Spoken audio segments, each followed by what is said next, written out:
I hope everyone is doing well this evening. We are, as we're adjusting to this new environment, which I hope everyone is safe and healthy.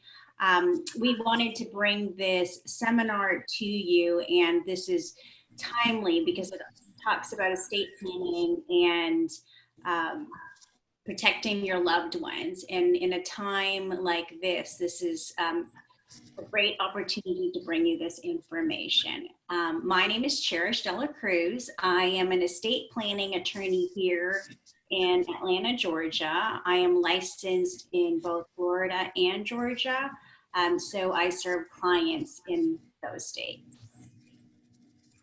My name is Samantha Holoka. I am a wealth management advisor with Western Mutual. I've been in this business for about 20 years now, and I have a national practice working mostly with female physicians and business owners across the country.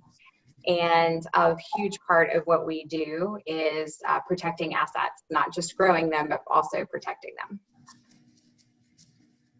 Good evening. My name is Mandy Rollins. I'm an executive coach working specifically with healthcare professionals and medical teams. So I work with physicians to help them not only survive, but thrive in their careers through leadership development, improving well-being, and reducing burnout. And Cherish, Sam, and I are hosting this webinar tonight to create awareness to the importance of protecting your assets while planning for the future. And we hope to empower you to move into action today.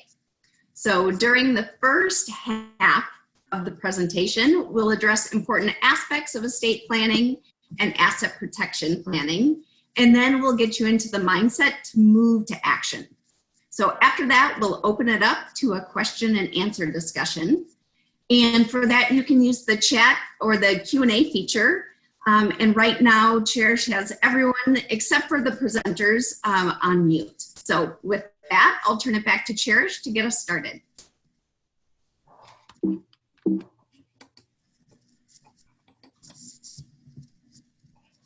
And so the agenda that we have today is we're going to discuss important aspects of estate planning, asset protection planning, and then, as Mandy said, we're going to move to action with a mindset.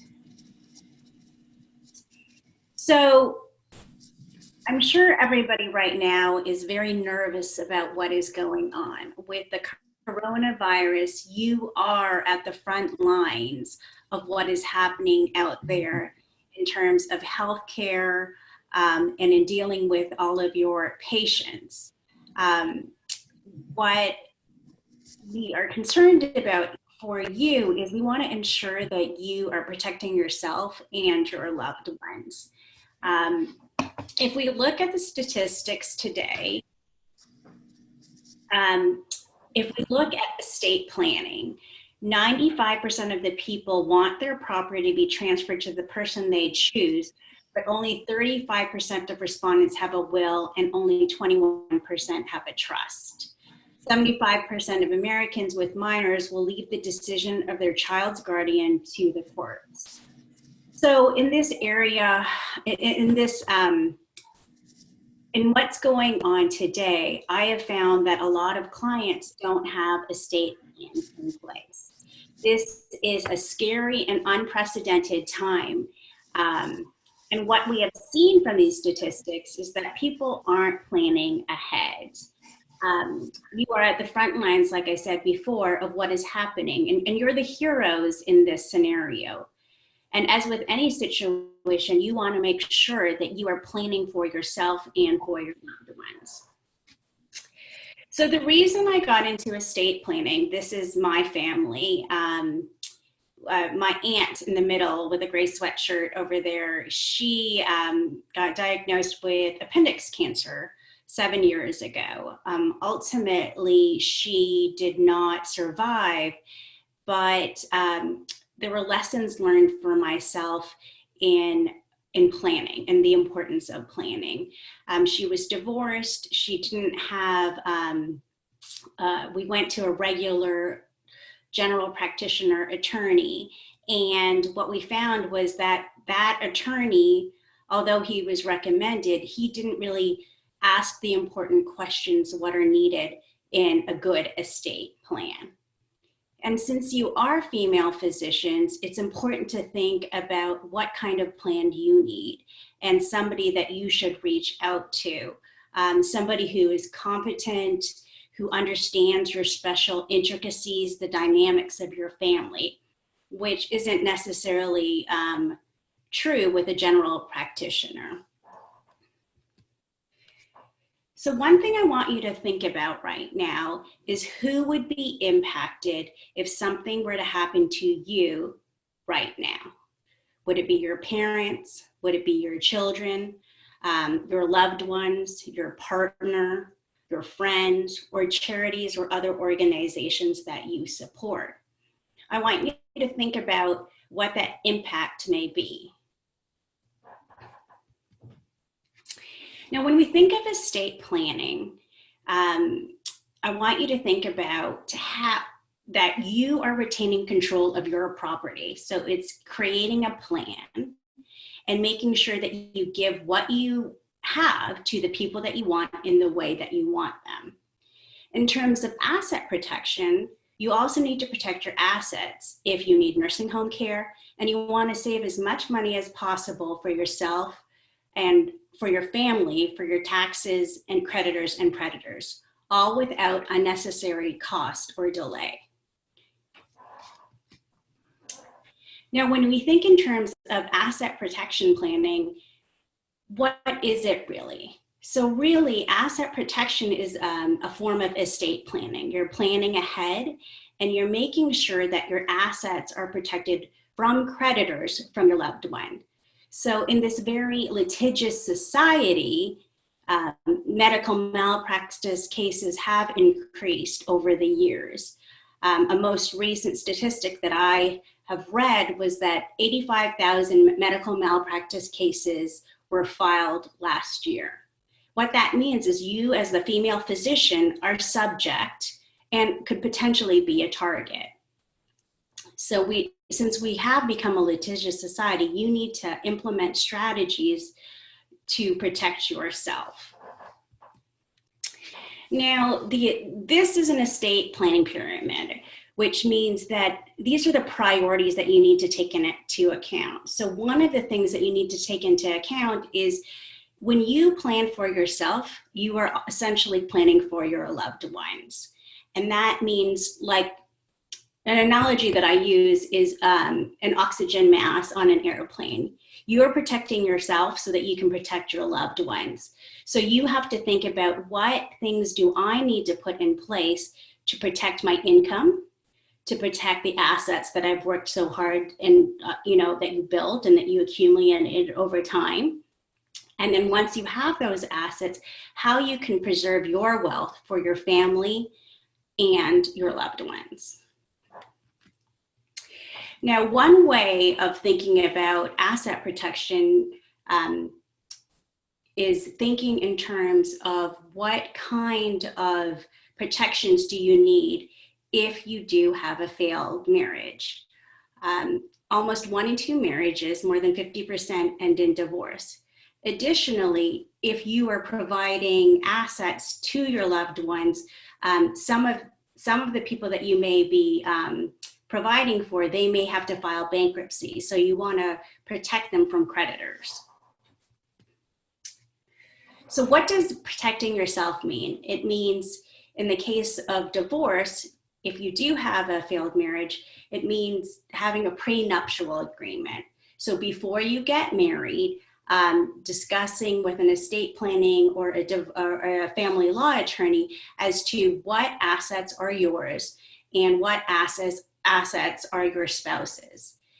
Even if you are married, you can also go visit back with an antenuptial agreement. That is an agreement that takes place after you are married. In terms of creditor protection, you could set up a trust, or you could set up other LLCs or other corporate forms to protect yourself. The first line of defense in a high-risk occupation like a physician would be insurance, which Samantha will be talking about later on. Additionally, there are other trusts that you can establish to protect your assets. You can't have control over those trusts, but that is a form of asset protection.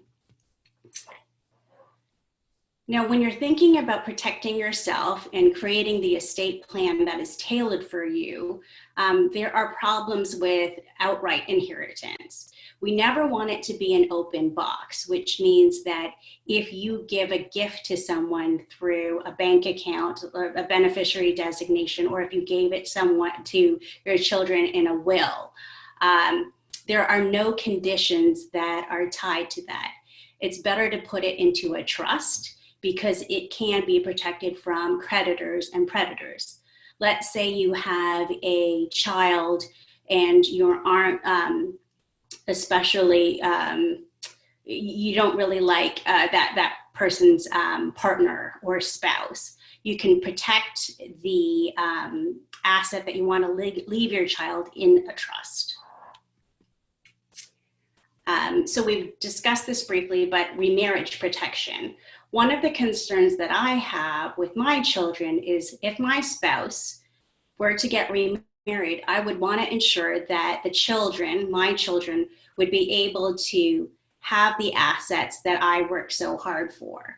And so I would put special provisions in a trust to ensure that it goes directly to my children versus to my husband, because he could do anything with that information. I would also ensure that it was a continuing trust to ensure that creditors couldn't get them. One of the biggest concerns that we have in terms of estate planning is making sure that your long-term care is put in place. As women, we are generally the caretakers of the family, whether it means we're taking care of aging parents, or if we're taking care of a special needs child. We need to ensure that there are plans in place for that. The cost of a long-term care facility or a nursing home is anywhere upwards of $7,000 currently. And that can devastate a person's financial portfolio. One thing that I have also found with my clients is that family members and loved ones are aging, and they may be sick or they may develop Alzheimer's or dementia. They don't have a plan in place. And if you are caring for your aging parents, but you are also working, it helps to have a plan in place that will ensure that they have all of the, that you would have access to their medical records, that you would have the discussion with them in terms of who would do the caring for them if you couldn't because of your busy schedule, and how to pay for care. I know Samantha will discuss a little bit more about that in her portion of the presentation.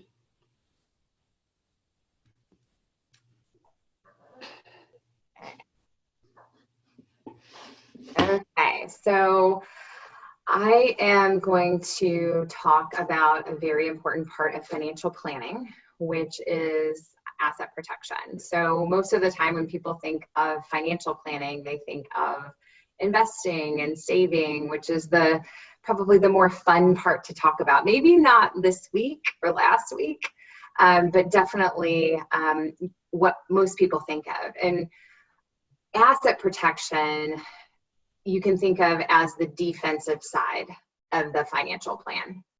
So and then the investing and saving part of it is the offense. So today we're going to focus on defense, and particularly how that pertains to women and some of the challenges that are unique to women physician professionals as well. So trying to see if I can move the screen. I might need some assistance from you, Cherish. Okay, there you go. So first of all, we need to start with a plan. So it's really important to make sure that we actually have a financial plan in place. Usually we see that people have piecemealed some of the tactics together, or some tools. They've got some tools in their toolbox, whether it be on asset protection or whether it be on saving and investing. But most people don't have a plan. And so we want to encourage you to make sure that you have a plan around this. And a lot of this is going to intertwine with what Cherish has mentioned. Okay, there's a lot of intertwining of some of the tools and the planning on the financial side that also go with the legal side. All of those things have to really align and come together. So particularly for women physicians, there's some things to think about. Just women in general, actually, is that we typically live longer and are a little bit more in tune with that longevity. And so, you know, today, if someone's going to turn 65, they have a 50% chance of living into their 90s. And so if you're 20 years behind that or 30 years behind that, there's a greater chance that you're going to live even further past 90 based on medical advances, which can be a great thing if you're healthy at that time, but it also means that we have more work to do before retirement, and we need to be very intentional with how we save and how we protect our assets, because we may have a longer time span for which we need to plan. And we have greater potential for declining health, which could increase costs, and then that creates a greater possibility of outliving your income and resources as well. The other thing is that we may have limited resources altogether. Cherish, I'm having trouble moving the slide. Can you advance the slide for me? There we go. Thank you. You may also have fewer resources to work with. So still on average, women in the medical profession still earn less than men with the same job. We know in some areas of practice that that gap is closing more rapidly, and it may be actually further apart in others. But again, you may have less money that's going into the 403B or the 401k and other investment accounts. And you're starting later than most of your friends who just have an undergraduate degree or maybe a master's degree, who started saving much earlier in life. And so we may have limited resources as far as the amount of income that we have coming in. The other resource is time. So we may have less time to be able to save that money as well because we have families. Cherish, can you advance the slide? I'm not able to advance it. Thank you. So we, as women, we may be raising children, which could have implications on how much we can save and how much we can put into Social Security. Okay. So again, there's 3 strategies to completing a financial plan. We're just going to focus here on protecting against the unexpected when it comes to risk management. So I'm just going to go through some of the tools or some of the bases that we should cover in that space. So the first is just really going over what is risk management. So risk management is protecting your ability to reach your goals against things that may go beyond your control. Okay, so some of those things are experiencing a job loss, which isn't on this page, but we know as medical professionals, that's a pretty short-term experience. These are more longer-term repercussions that may happen that would have a much deeper impact financially. So we need to just be prepared for them. So that's if someone was sick or injured, or if someone in the household that we were depending on died too soon, and we had to replace either their income or the time that they used to care for the family. All right, so we need to make sure that we're managing that risk when we're talking about financial planning. So the number one thing that we need to do, and this has been, I found this to be very crucial here over the last couple of weeks in light of what's going on in the economy and with some of my other clients and other professions, is just making sure we have a really short-term emergency fund that is there if we have a short-term illness or a knee surgery or just can't work for whatever may come along, whether it's the coronavirus. I know that's not necessarily the case in y'all's situation, But for some people, they're out of work right now. And so or my business owner clients, they may have a delay in some of the revenue that's coming in. And so they need short-term money just to be able to float in the short period of time. So if you're dependent on one income in the household, we recommend 6 months of living expenses, not 6 months of what you actually make or what you actually spend, but 6 months of what your hard expenses are. If there's 2 incomes in the family, then we can get away with this being a 3-month number instead of 6 months. The next is just to manage debt, pay down debt. Make sure you have a good plan for it. It doesn't mean that if you have debt, it's bad. Especially most people who've invested a lot in themselves have a lot of student loan debt. So just making sure that you set a really good plan to pay that back. You've got it set at a good interest rate, and you're optimizing that debt along with building your balance sheet so that we're not stuck with a lot of debt if something happens to our income. All right, so what is considered to be your most important asset? I know you guys can't answer the question, but most people think it's their house or it's their 403B or it's another investment that they have. But really, the most important asset that most of us have is our income. Our ability to go out and generate income, especially at a high level, is the largest asset that most of us have. And so we're going to talk about how to protect that today, okay? So these are, I'm not going to go too far into this. Cherish did a great job of talking a lot about some of the risks involved here. But these are definitely the bases that you want to cover. And these are ongoing, progressive type of planning needs, because what disability that you may have bought when you were a resident or fellow 10 years into your career probably isn't sufficient. Because you're probably making a lot more money. If you maybe bought into a practice, your revenue is higher, there's more to protect there. So don't think that you just check the box and you're done. You want to make sure that you're revisiting that quite often. Cherish talked about long-term care. So that's for either your parents or for you. Both of them could have major financial impacts at different times of your life. And then we talked a little bit already about if somebody had passed away. So if we lose an income or if we lose a partner who contributes a lot to the household, they're really expensive to replace the capital that person brings to the table or the time that they're giving to the family. And so you just want to make sure, again, that you're always revisiting these as lifestyles change and as things go on. So I'm going to talk very briefly and switch gears on if any of you are business owners or you own or you're a partner in a practice, some of the bases that need to be covered there. Because if you have a business beyond just a W-2 income that may be coming in from an employer and you actually own shares in a practice or you're going to buy into a practice, these are some considerations that you want to make sure we cover. So there's a lot to protect in the business. So risk management is protecting a lot more than just the property or the equipment and your income. It's also protecting a number of other things.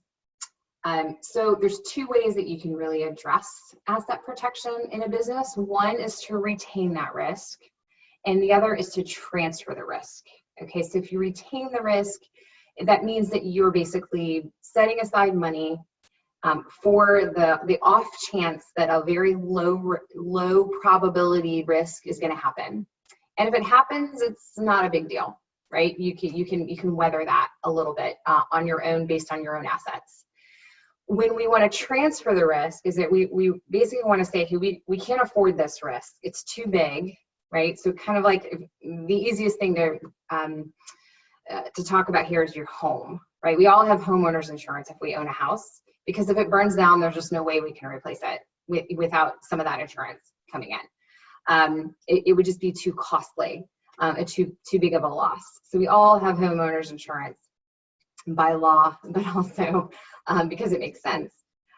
So in a business, a lot of times you're going to want to transfer that risk. And a lot of times, the cheapest way to transfer that risk is to an insurance company. So here are some of the bases that we want to make sure we cover when we're transferring risk in a business. The first one is property insurance. So that's just basically what it sounds like, protecting the property, the physical property inside of the business.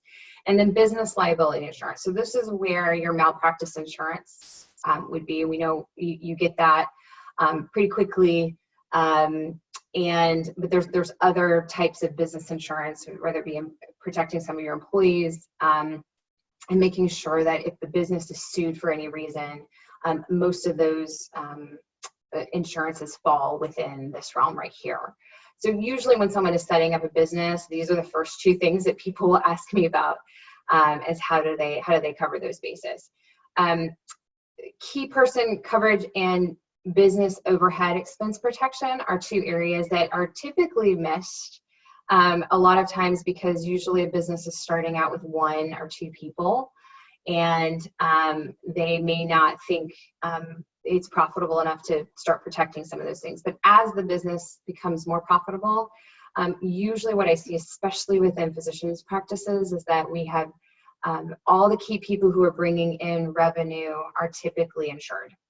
Which means that if there is a doctor that's bringing in a certain amount of revenue every year, that there's usually a life insurance and a disability policy on that physician to make sure that if they became disabled or died while they're still working there, that the business is protected against that, because the business is going to lose revenue if that person is no longer there. And we're going to have to train a new person, find a new person. We're also going to have some continuity and some cash there for the business itself. So that's an example there. So you want to make sure that that's addressed at some point when the business is profitable. And then the business overhead expenses is a situation where if you are the sole practitioner and we have a staff, we have rent to pay, we need to get another doctor to come in there and see patients so that the patients don't go down the street to your competitors. Business overhead insurance basically keeps the doors open while you may be disabled. All right, so those are just some areas in a business that we would want to make sure that we are covering. And then you want to transfer the risk on some of your other assets as well. So again, these are usually the ones that people think about the most. But there's a reason why these are, I've sort of minimized these. Yes, we need to check these boxes, but some of the other areas of asset risk management that we just addressed could be a lot more costly if you lost those versus insuring your home, your auto. And then one I'm going to go into a little bit further is umbrella. So most people will miss that unless someone brings it up to them. Because we typically insure our home and our auto because we've been doing that for a really long time. But umbrella insurance is a little bit different. So what does umbrella insurance cover? It's going to cover you in situations where you may be sued. And this, I think, is really important, especially for physicians, because at the income levels that you're in, everyone thinks that you have a lot of money because you're a doctor. Which may or may not be true, but you're a target for predators who may think that their neck hurts after you hit them in a car accident. And so umbrella insurance protects you against things that may go beyond your insurance that you have on your home or your car. If you hurt somebody in a car accident, if a child gets hurt at a birthday party at your house, again, they may have to sue you just to pay for medical bills. So these things do happen. The good thing about umbrella insurance is it's very cheap. And you can typically just tack it onto your homeowners and your car insurance. The one last thing I'll say about these types of assets is that the insurance carriers that you may have gone with when you were younger in your career, maybe making less money, maybe your house was worth not so much, or maybe you didn't even have a house. Those insurance companies may not give adequate coverage to you any longer. If you own a very expensive house, you drive expensive cars, you have several cars, right? Because you've got teenagers in the house. Again, when you start owning more expensive assets, you want to make sure you have insurance that will actually pay if something happens to those assets. So you may want to consider looking at those over time with other carriers beyond where you started. Okay, so my last piece here before I hand it over to Mandy is make sure you take some time. So very similar to what Cherish was saying, if you take care of yourself, which means you're going to have to take time out of caring for everybody else, it will actually help you take care of the ones that you love.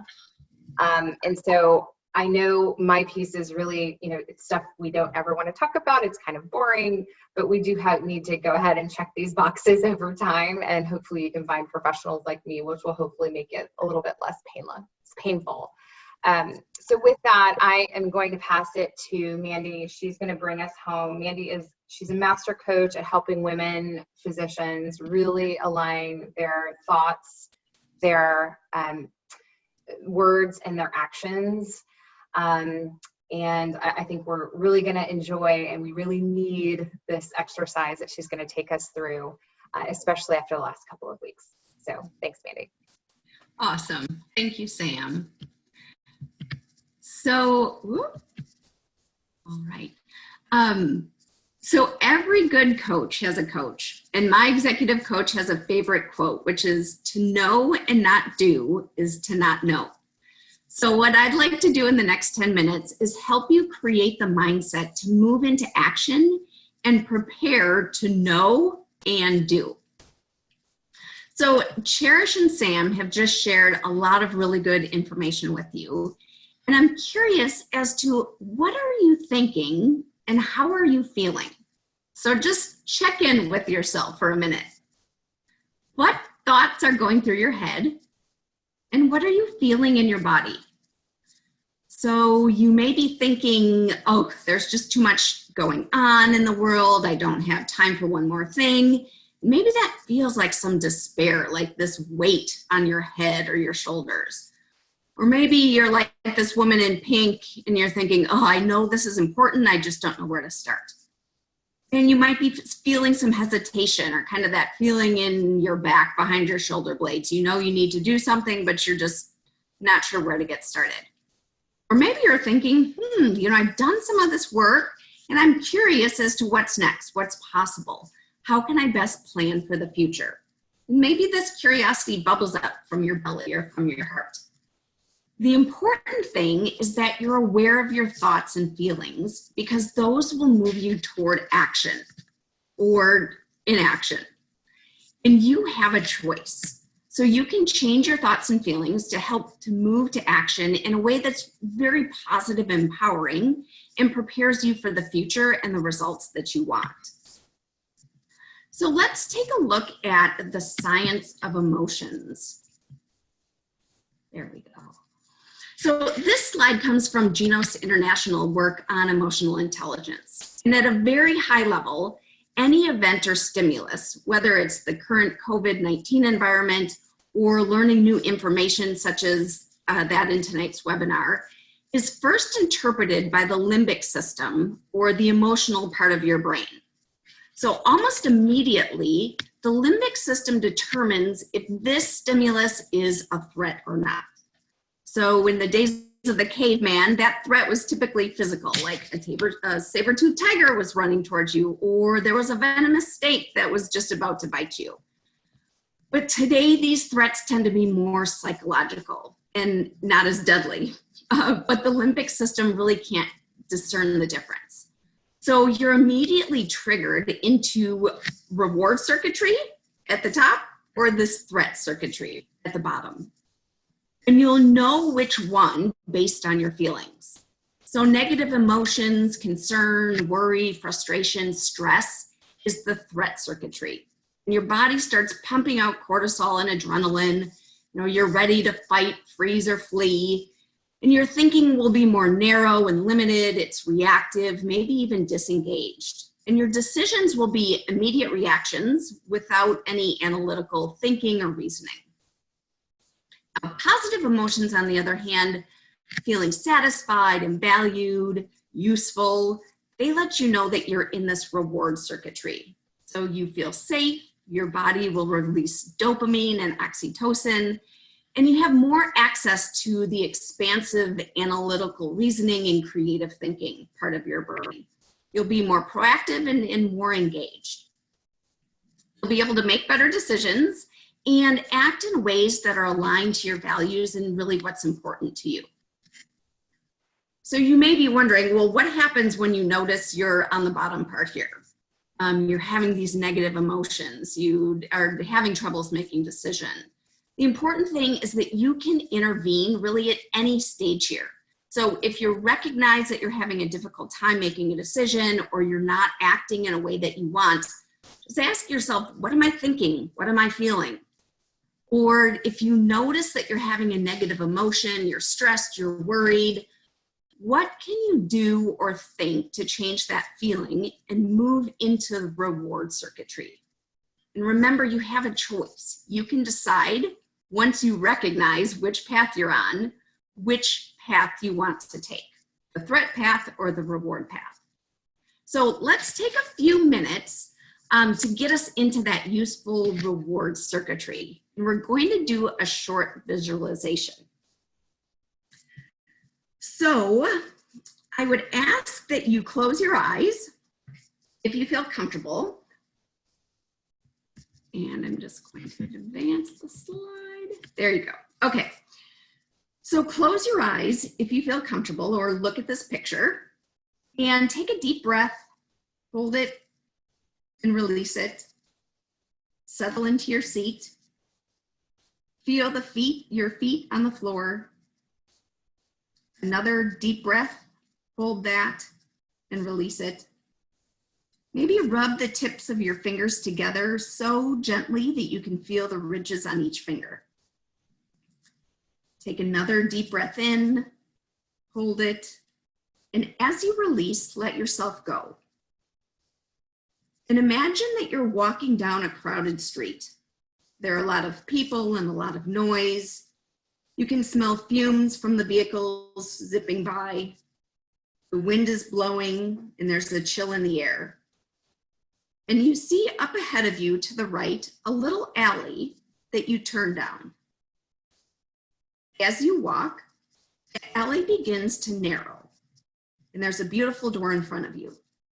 You've never seen a door like this, and you take a moment to really look at all the features of the door. You open this beautiful door and enter a warm and inviting corridor, which leads to a room. This room is familiar, but you've never been here before. You enjoy the warmth and know that you're completely safe. As you look up, you see a beautiful stained glass dome ceiling with rays of sunshine streaming in. As you look around you, you see shelves and shelves of books from the floor to the ceiling. Immediately, you're drawn to a book with your name on it. You pull it down and place it on a golden pedestal. When you open the book, you recognize it's the story of your life, from your birth to today to beyond. You see your accomplishments and challenges that you were able to overcome, lessons you learned and lessons you taught. As you turn the page to today, you know that you are exactly where you're supposed to be. Take a deep breath and know you are okay. Now turn the pages forward, maybe 5, 10, 20 years. You've learned and grown both personally and professionally. Soak in and celebrate your accomplishments, the patients and families that you've touched, the communities that you've served. Notice and celebrate how you've cared for those around you. Not just the typical cared for, but truly cared for in the complete sense of the term. Appreciate how you've taken care of yourself. Appreciate the amazing people around you. You've worked so hard. You've had the courage to have tough conversations. You've made important decisions. You've put plans in place to protect those you love, the people that matter most. You have that peace of mind. You can or have cared for your aging parents. You put your children through college or paid for their weddings. You have taken care of the people you love, true and complete caring. What are you most proud of?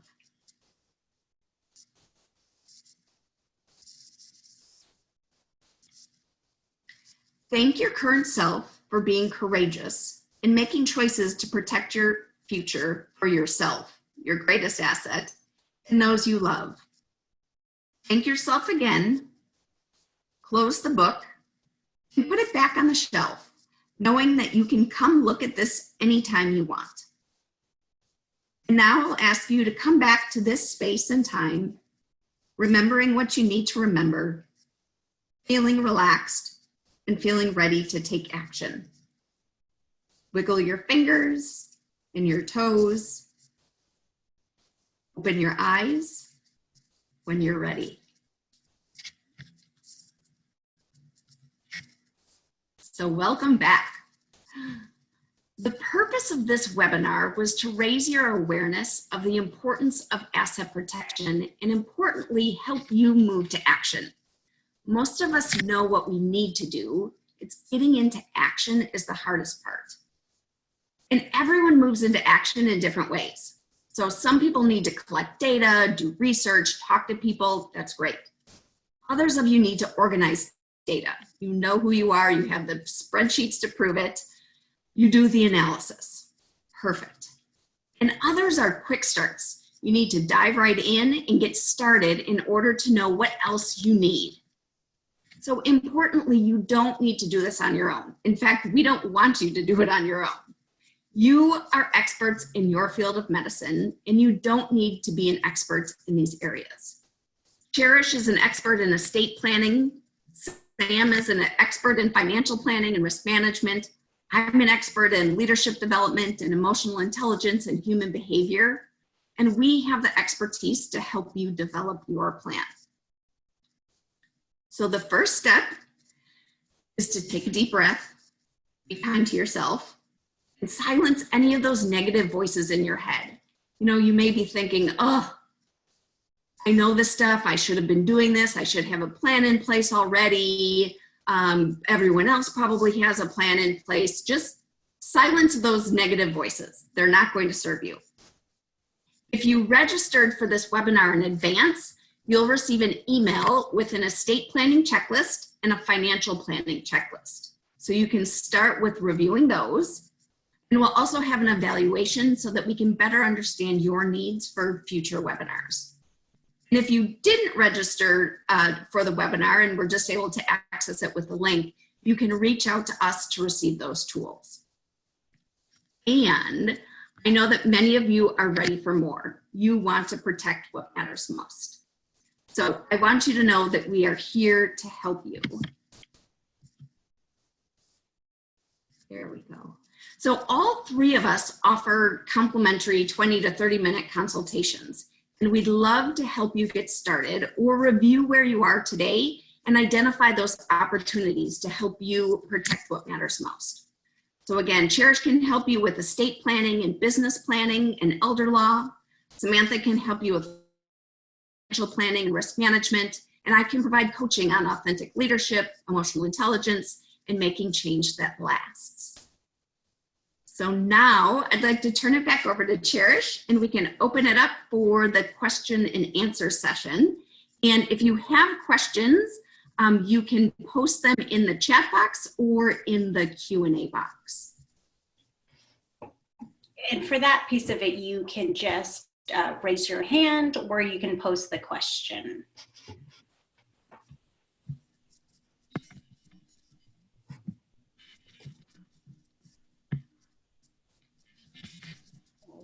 Does anyone have any questions right now?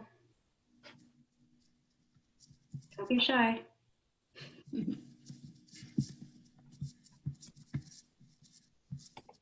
I'm just opening up the Q&A box. Okay. Oh, yeah, for some reason I don't have the Q&A box. While we wait for that to be opened, there was a question that had come in beforehand, and that was, how often should someone review their risk management portfolio? So I'll go ahead and answer that one. I would say, usually when we're reviewing for our clients, it's usually on an annual basis. It's not saying that we're measuring everything with a fine, just meticulously every single year, especially if we just did some work the year before. But you always want to make sure that there's a measure or there's a gauge. If things haven't changed much since you've protected your income or done some updates to protect the business and got some things in place, then there isn't a need to really go through an exhaustive process to see if you're okay. Usually it's a pretty quick review of all of that we do, and we just kind of do a brush over those things. But if your income has changed significantly, if you took a new job, you bought a new house, you took on more debt, you had another child, something has changed significantly for you, that is always a good time to make sure that you're reviewing that. But just make sure that if you have a financial advisor or someone who is helping you with that is part of the planning process. And you should always be doing a brochure at least once a year when you're doing annual reviews, but definitely at major changes in income or business revenue or life changes, I would say. Another question that has come up previously, and that I've been discussing with my clients, given this climate, is what are the two or most important estate planning documents that you need? As you know, as physicians, here in Georgia, we call it the Advanced Healthcare Directive. And that gives an agent or somebody that you choose the ability to help you with your medical decisions when you are incapacitated. In times like this with the coronavirus, it is important to have somebody speak on your behalf and have the important conversation with them to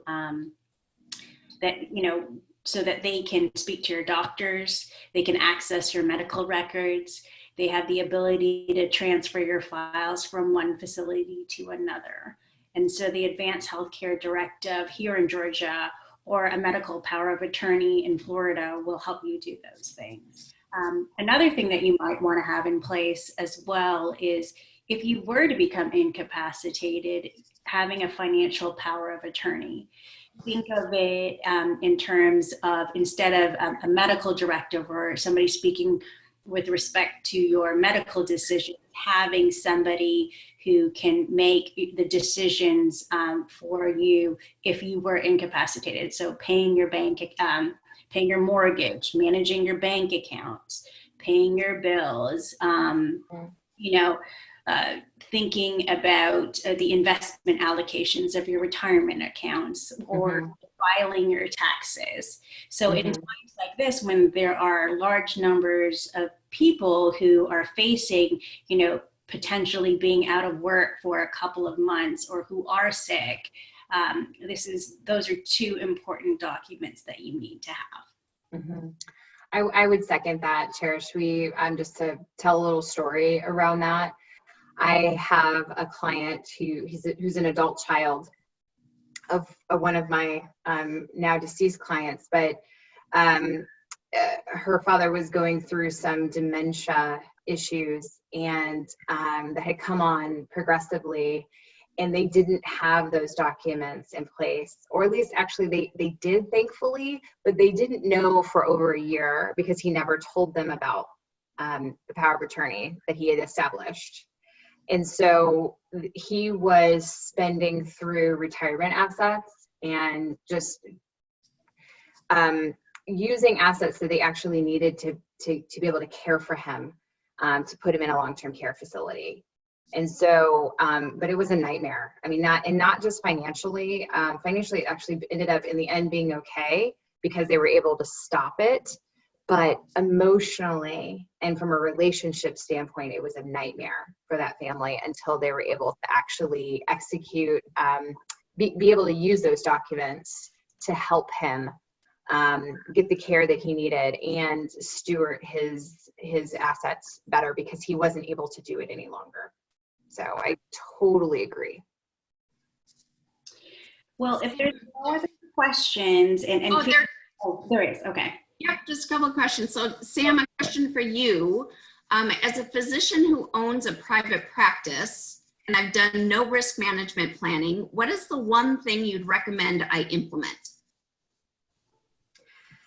It was one thing I would say, making sure you have the liability insurance in place, and the professional liability insurance. That's probably the highest probable thing that would happen.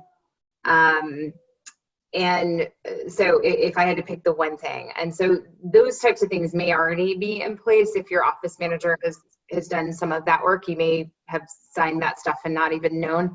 I'm sure you've got malpractice insurance in place. But then I would say protecting your income and the people in the practice, and just making sure that you have all the documents in place. So if you've got partners, working, I know Cherish does a lot of this work around making sure there's an operating agreement in place, a buy-sell agreement in place, those types of things. If somebody wants to get out of the partnership, I have had a couple of clients that were actually dentists that, one was disabled, one just wanted to retire, and they didn't have proper documentation in place to make those exit strategies good for the continuity for their patients or for the revenue of the business.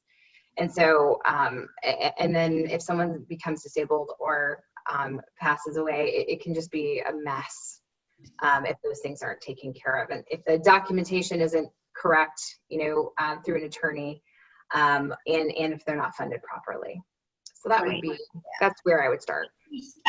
Jump in on that and just jump in there in terms of that. You definitely want to have the right agreements. And the first form of protection is also, separating your personal assets versus your business assets, and making sure that the business or assets are protected in a corporate entity, the right corporate entity, and that entity cannot be pierced in the sense of, because you're mixing personal and business assets together, and then having a good sound operating or corporate form behind that. But insurance is the first line of defense that I have seen. And then if you do have partners, how are you planning on exiting the business? Are you planning on retiring? Making sure that you have a good and proper sound estate plan that addresses the business, but also what happens to the business in the event that you become disabled. If you do have other partners, and you want to make sure that you have an agreement that addresses the different ways that you can exit, which is either death, disability, or a proper exit like retirement. I'm thinking about the consequences of that. Great, thank you, Cherish. There's another question here. It says, when do you each recommend a female doctor or dentist come to see you? As soon as she starts residency or around big life events? Is there a trigger point for your services? So I can just jump in from a coaching perspective. So I actually have been doing a lot of work with residents lately. It's a great time. They're really formative years. And so I work with them on developing leadership capabilities. How do they want to show up as a physician or as a surgeon leader in their organization, and really helping them establish routines and habits that will set them up for success, not only in residency, but then later in their careers as well, when they go into their practice or they become a faculty member in their institution. And then also I've been working with women who are looking at making transitions in their career. So maybe 8 to 10 years out of their fellowship, looking at moving from a purely clinical role into more of an administrative role, either in their institution or practice, or even in their different associations as well. And for me, the most important thing that you should have when you either are in college or you are in medical school, are the Advanced Healthcare Directive or the financial power of attorney. Because when a lot of parents don't know this, is that, you know, when you turn 18, your parent is no longer allowed to access your medical records or your financial documents. So you need somebody to speak on your behalf. As your life evolves and you have a new relationship and you have a partner or a spouse, you know, that's a good time to start doing the estate planning. And as you progress and you become a business owner, or you are a higher paid physician and you're accumulating more assets, or you have life events like having children, or you're starting to think about aging parents, those are times that it would be good to contact me. So there's different phases. And, you know, as your life evolves, all three of us want to be able to evolve with you and develop that relationship. Mhm. For me, to answer that question, I know we're almost out of time here, is similar to Cherish. There's different phases. I have a lot of clients that I meet, especially who are physicians that I meet early on in residency, fellowship, or just starting out with their first job. And those are great. A lot of times I do meet people in transition, or when they get to a certain point where they know that life's gotten a little too crazy between their career and their marriage, their kids, all of this. They just have time. They really just need to outsource and make sure that someone's helping them steward and be a partner and for their financial planning. And then definitely starting a business or just coming in and being a second set of eyes or a second opinion on some of these things. So we meet people at all different phases, but I love meeting them when they're younger, because then we can help them grow over time as they evolve. So thanks, Sam. And then one last quick question, Cherish. This is for you. If you have a small children and need someone to serve as the trustee of your estate, but don't have complete confidence in family members, who would you recommend to serve as executor? So generally, you can pick a professional fiduciary. So that professional fiduciary can be somebody who could be the executor or the trustee. There are smaller companies instead of the large companies that can handle all of those financial matters. So let's just say you set up a trust for your minor children. If you wanted to vet out professional trustees that are on the smaller side, so maybe not the larger institutions, or somebody, you know, that's a smaller shop, you can have more of an intimate feel for that. But there are people and there are resources out there that they will serve as the trustee / executor. yeah, I have a client, I literally just read over her will today, that we were the fiduciary in her assets, but for the underlying investment assets inside the trust. But she has a corporate fiduciary because there's no one in her family that she can trust with the money that's going in there. And then there's a separate person who is caring for her child if something were to happen to her. Right, and that would be the guardian. But also know that being an executor and a trustee of an estate is a lot of work. And so you want to have the person who's good with the details, who will pay attention to the details, who knows what they're doing, who knows how to manage investment accounts, because you want to preserve that money and those assets, especially if your children are young. Excellent. Those are all of the questions. Well, thank you everybody for being here tonight. We are going to have a recording, so we will send you the recording along with the evaluation and the checklist. And that will be the first step in taking action. And we hope and we thank you for being out there and dealing with all of the patients. And we want to be a resource for you. So please feel free to reach out to us. We'd be happy to talk to you.